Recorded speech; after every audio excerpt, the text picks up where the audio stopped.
Hey everyone, Phoneybeetlemaniacxs here, and I'm with you once again. For those who don't know, or haven't seen, you should all watch 13 Reasons Why. Now, for those who don't know what 13 Reasons Why is, it's a Netflix series, apparently produced by Selena Gomez and a few other people about a teenage girl committing suicide and the repercussions from that. And I think it is one of the most important series, especially of the last few years, definitely. And there's reasons for that I will be very spoilery, but I'll have massive, me just like dancing around saying the word spoilers when I have to get into that topic, all those topics. But I'm going to say pre-spoilery, you should definitely go watch it, because it is something that we need to discuss. It's something that society needs to discuss, the idea of suicide. The idea that, how bullying works, how people don't go to their parents because they can't, because they don't think they'll be taken seriously, or, how people will be, pushed to the side, and I think that's horrible. So, I'm going to say this. It is important. And I think that it's important we don't push people to the side who are going through this, because what they go through, what they experience, is not unique to them, but it's something that they're going through nevertheless. And I think this series captures what it is that drives somebody to that, and as such, it makes it a very hard watch. Because when you go through like each little bit of why she did what she did, you begin to realize not only her, but the people around her, and how nobody stopped for a minute to think how this was affecting her. They're all thinking about how it made them looking for their friends or whatever, and it's totally disgusting about like a lot of it.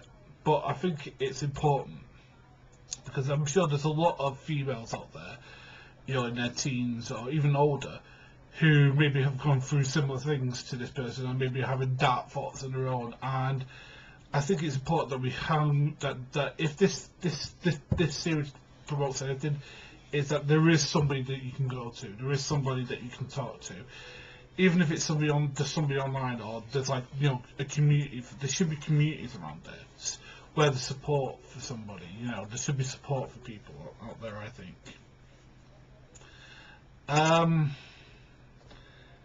But I do think that it is a very visceral series because the performances are 100% real. There's no guy who's just done there and he's like, you think that this person's just doing a performance. They all seem like believable people that we at least know about or have been experienced in our, in our own high schools. I can point to the people who were in the show, who did what they did. With that saying, spoilers, spoilers, spoilers, spoilers, spoilers, spoilers. You can't say that I've not said spoilers enough, or if you're gonna get mad about me spoilers yet, but it's because we need to talk about the subject that comes up in the show. Several of them, and that's. Several of the topics are spoilers, namely the fact that homosexuality. The fact is that a lot of kids nowadays, and this is true throughout the world, it's not just an American problem, is still treated as the other. That if somebody's not cool, or if somebody's if you really want to get something, the worst thing you can get them is call them gay, or And I mean, I don't want to go into the more derogatory words because I don't want to go there. But I mean, like words like I'm always saying these because derogatory words, stuff like the F word and stuff like queer and stuff like that. Because again, we can't accept people for who they are.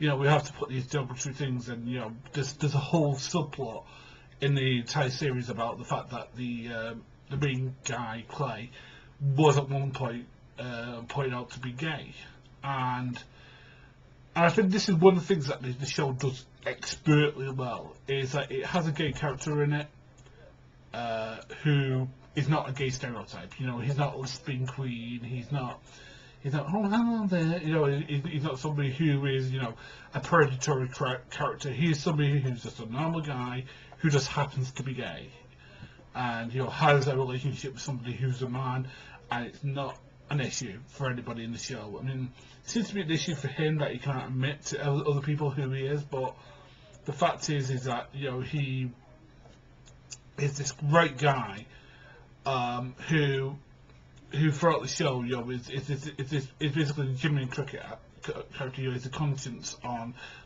Clay's shoulder throughout the show, and I think it's very well done in that aspect. The main girl, Hannah, is, you know, expertly acted by the actress who plays her, and there's several scenes where something horrific happens. Spoilers. I sort of said spoilers before, but I know I'm going to get this, you know, because you can't say enough spoilers. But massive spoiler. There's a rape scene in it. Actually, there's 2 rape scenes in it, and both of them are horrific.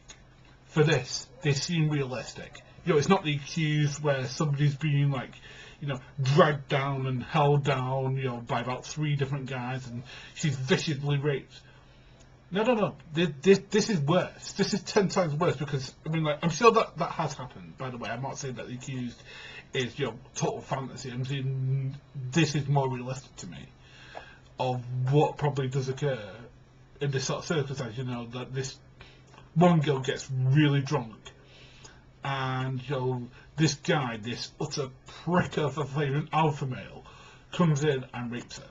And, you know, and it's over very fast. You know, it's not like Accused where it goes on, or that bit in Irreversible, which is probably the other great, you know, I would say Irreversible, and, you know, Irreversible, I would say it's probably worse than this, because while Accused is horrific in its own way, you know, because of what happens to Jodie Foster in that film, I do think Irreversible and this are probably the worst of it, because, like, Irreversible, that scene goes on and on and on and on and on, and to the point that you want it to stop, and it just doesn't. It just keeps on going and going and going and going and going, and, like, and this scene, I mean, even the brief thing we see of it, we see how quick it is, we see how much it takes, and how much, you know, how the fact that she can't resist, and because she of an inebriated state, and it's horrifying because of that, because there seems to be a reality to it that you just can't fake. I'm sure there's numerous women out there who maybe have gone through the Accused thing, you know, where they were jumped by several men, and it was a group attack. But I'm sure there's more that have gone through what happens to, you know, one of the characters in this, where it is that quick. It was an inebriated thing. They were inebriated, and some person took advantage of them. I'm sure that is more indicative of real life, you know, a real life attack than anything else. And then, like, then like there's a second rape where the main character is raped by the same person, and it's again horrifying because the shot doesn't move. The camera is on, like, her trying to get away, and this guy just, like, swinging, and I mean, like, and you know, I mean, like, I was, like, literally, like, knuckles on in my teeth, because, like, I find that sort of thing horrifying in a way, and it proves to me the maxim that I've always had about rape, is that it's not about sex. It's never about sex. You go, because this guy is, like, I mean, the guy who rapes these women, he's not an unattractive person. You know, he's, like, you know, the captain of the sports team. You know, he's a fairly in shape guy. You know, he's a handsome guy. But because like, to go into spoilers again, you know, because the main character is basically assumed to have this split past, and because a friend of his had this other girl, he wanted to possess that. He wanted to own that. He wanted to instruct his power to say, I'm better than you, bro. I can have whatever you have. And that proves to me that rape is about power. It's about control, and it's about demeaning others. And we see the effect that it has, both in her witnessing it and her enduring it. And the fact is that this person who does it is never brought to justice. We never clearly see brought to justice. He should be. But I think that's the whole thing about the show that I think is perfect. Is that a lot of questions, a lot of answers are all, circling around the world of, what happened, what is this about? And I think the fact is that you feel as ashamed as the main character because you just had to witness, the horrors that this young lady went through from the minor, being slut shamed and being, losing her friends and stuff like that. Things that happened during high school to, the extreme. And it's just like, I imagine that a lot of girls have been through what happened to Hannah, the most extreme end, and don't speak up because they don't think they'll be believed. And people always say to me, "Why are you a feminist?" And I think this show caps it off to a T.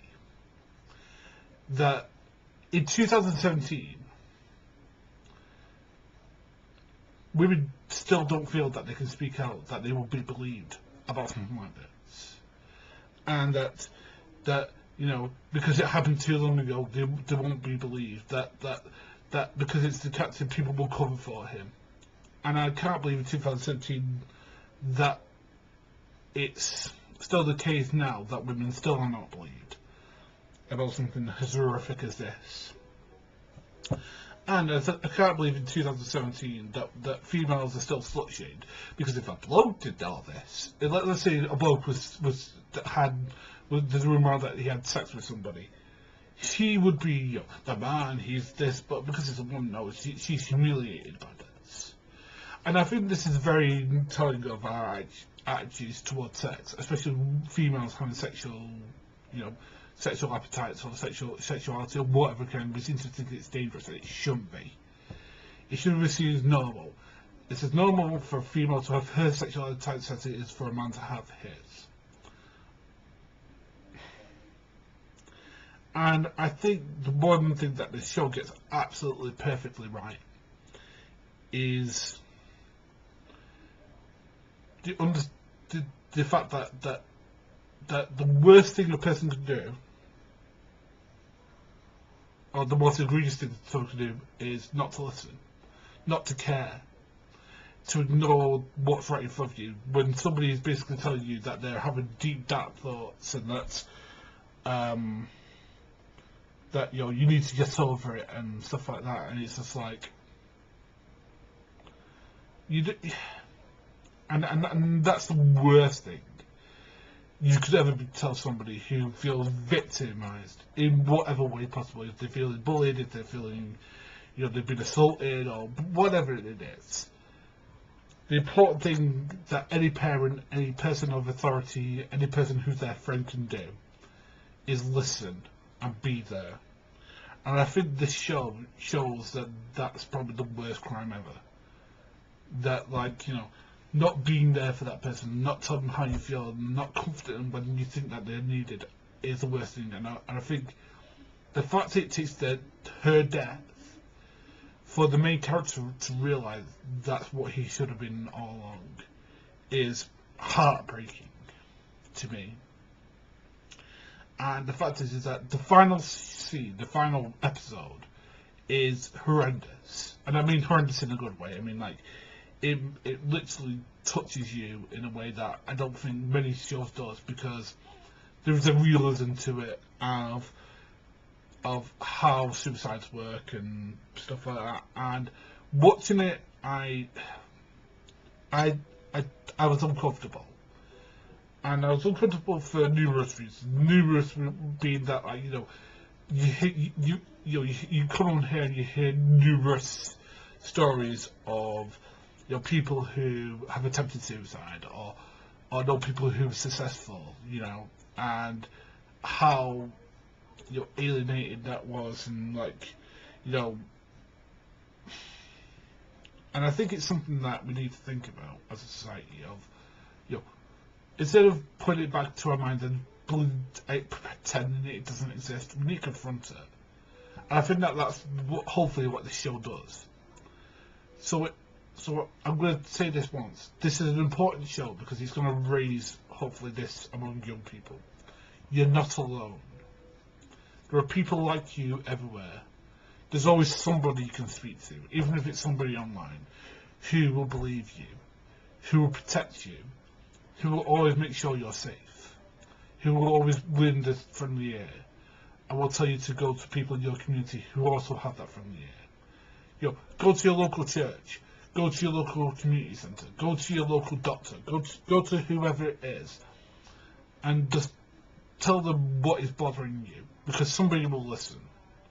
Because there are people out there who do care about you. Forget what religion you are, forget what political structure you are. There's always going to be somebody out there who will want to listen to you and care about you. And I think that this show encapsulates that. So bravo Netflix. I think you've probably put on probably one of the best shows I've seen in quite some time. And the fact that it is touched me like this shows you how good it is, and I would advise anybody out there to go watch it. Phoneybeetlemaniacxs, Phoneybeetlemaniacxs, make them true.